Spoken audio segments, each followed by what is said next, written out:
meget is. Der er meget is på vandet.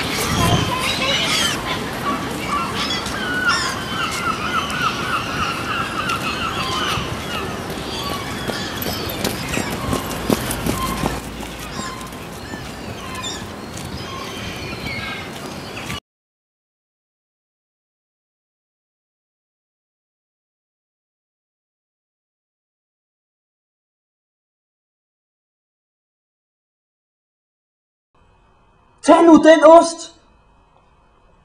Den er der. Den er så tæt på. Ja, fokuser. Se osten. Den er der jo lige foran dig. Kom nu. Kom nu. Kom nu.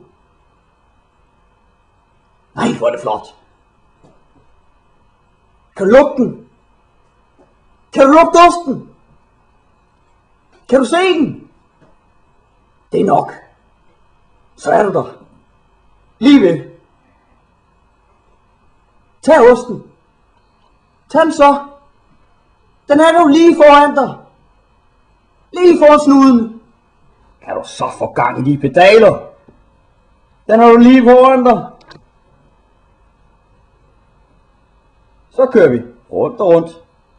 En gang til. Rundt og rundt og rundt og rundt.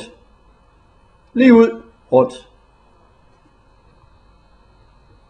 1, 2, 3, 1, 2, 3. Er jeg nødt til at komme med den her tempo? Du kan selv.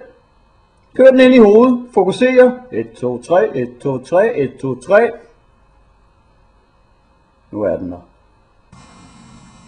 Osten kommer tættere på. Og tættere på. Kan du se det? Det kommer tættere og tættere og tættere på. Du er lige ved målet, min ven. Du skal have halen med. Hele dig selv. Målet nås kun, hvis du er med.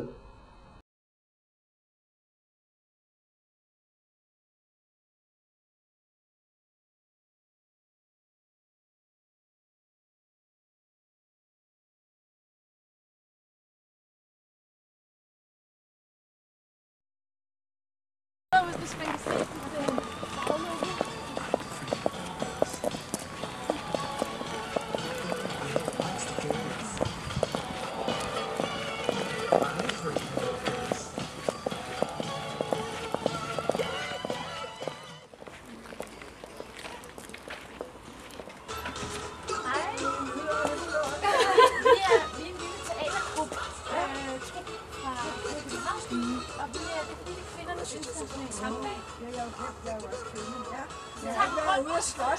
Må vi komme igen så?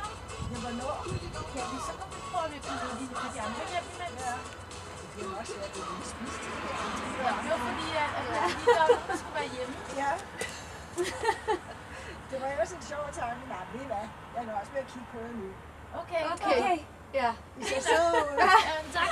Tak, så. Vi går bare videre så. Ja, okay. Må jeg have lidt med dig?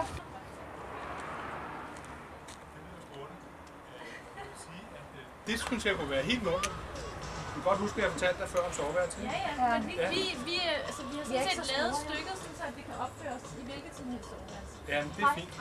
Okay. Tak. Fantastisk. Jeg vil lige fortælle jer først, hvad skuespillet handler om. Det, altså, som sagt, vi er Passing by Theatre og aktionsgruppen Female Fest. Og vi opfører et lille skuespil her, der hedder Artemis' første pil. Det skete, at jeg red dybt ind i skoven, hvor krat og grene sluttede sig tæt bag mig som et tæppe og skjulte indgangen til det sted, som var mit, hvor ingen længere kunne følge mit spor. Det var et sted, som kun jeg kendte til. Jeg sad i græsset og snittede pile. Hundene flokkedes om mig og fulgte hver bevægelse, jeg gjorde.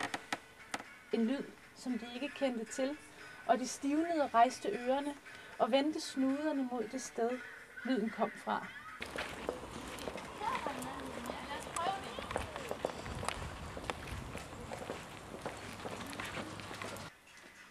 Græsset var lysegrønt, med små violette blomster, der dannede mosaik i skovbunden, som rækken af perler om min hals.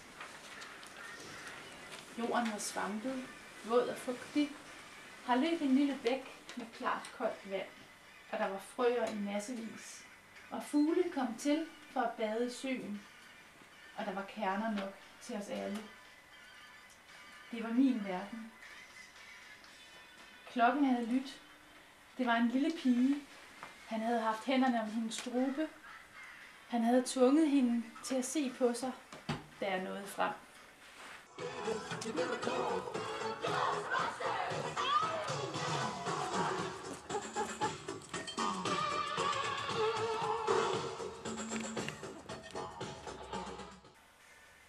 Det var i en faldefærdig baggård i en lille by.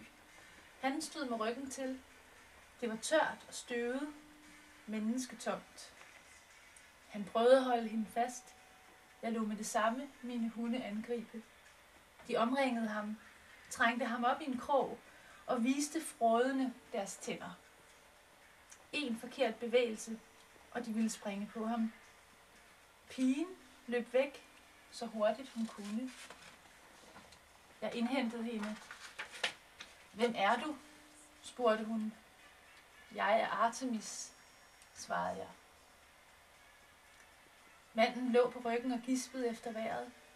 Hans læber bevægede sig, som om han ville sige noget. En enkelt tåre løb fra hans øjne.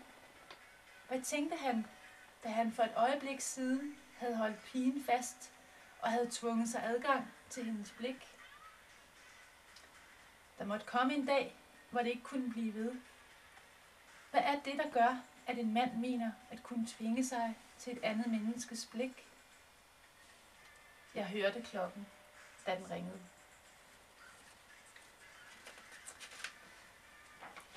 Så, det var lige et uddrag, lige et kort uddrag.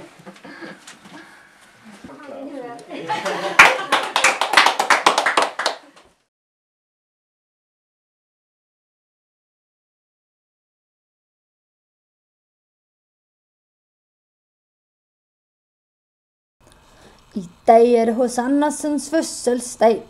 Hurra, hurra, hurra! Han sikret sig en gave for, som han har ønsket sig i år, med dejlig chokolade og kager til. Hip hip, hurra!